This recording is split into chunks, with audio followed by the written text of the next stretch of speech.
les 5 oligarques russes qui arment Vladimir Poutine. Le premier d'entre eux, c'est le plus puissant, Roman Abramovich, 58 ans, l'homme qui murmure à l'oreille du chef du Kremlin. Il fut pendant 19 ans, on le sait, le propriétaire du club de Chelsea à Londres.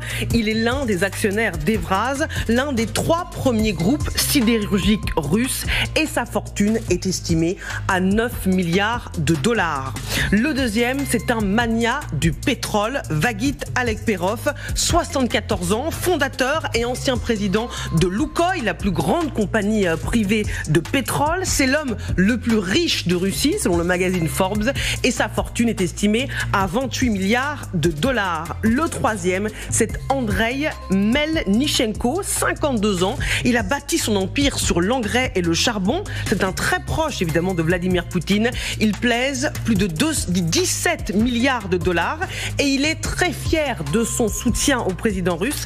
Voici ce qu'il disait dans une interview accordée à l'animateur américain Tucker Carlson. Grateful that I was able to live through this difficult period of time. How did Putin change Russia? It was a quite natural reaction on the situation of the 90s. 90s brought a lot of, let's say, chaos in Russia. Chaos, yeah, a lot of chaos in Russia. So many people suffer. It was pretty difficult. So society was crying for the stability. That was really what was needed. And it was a great achievement, what Putin did. He brought stability to Russia. Are you close to Putin? I never met him one-on-one. You've never met Putin one-on-one? Never. Le quatrième oligarque qui fait partie de ceux qui arment Vladimir Poutine, c'est Dmitri Mazepin, 56 ans, l'ancien PDG d'Uralchem, société d'engrais et de minéraux, 800 millions de dollars, c'est le montant de sa fortune.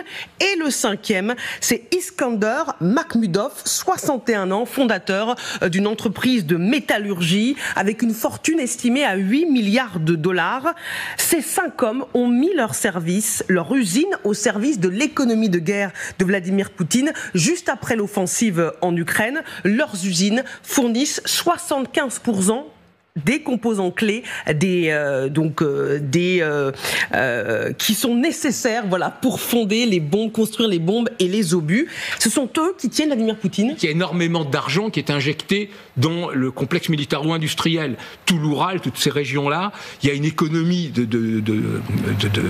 matériel militaire, de la fabrication de matériel militaire qui explose. Donc tout ça explique pourquoi, malgré les sanctions, malgré le fait que le rouble dévisse, l'économie russe continue à être en croissance. Et il y a à la fois cette économie de la guerre et cette économie de la mort. Il conclurait juste à propos des oligarques. Forbes avait fait une liste de 200 oligarques les plus importants russes. Et parmi les Russes, dedans, il y en a 81 qui, d'une manière ou d'une autre, c'est une enquête qu'a fait le site Project, se sont considérablement enrichis avec la guerre. Donald Trump est un milliardaire soutenu par des milliardaires et qui se met au service, à travers le programme qu'il a toujours défendu, mais au service de milliardaires. Et là, il y a vraiment une question qui se pose, en particulier, encore une fois, du point de vue des régimes démocratiques, qui se voient de plus en plus également menacés par le spectre de ce qu'on appelle l'oligarchie, voire la plutocratie, le gouvernement par les plus riches. Ce que je veux dire, c'est que la notion de Kriegsunternehmer, c'est-à-dire d'entrepreneur de guerre, n'est pas nouvelle, puisque le duc de Friedland, Albrecht Wallenstein, pendant la guerre de 30 ans, avait permis à l'empire, futur empire d'Autriche, mais qui était actuellement, qui était à l'époque le Saint-Empire romain germanique, de l'emporter sur les protestants. La difficulté pour ces milliardaires, ces entrepreneurs de guerre, c'est qu'ils risquent, comme Prigojine et comme Wallenstein, de le payer de leur vie.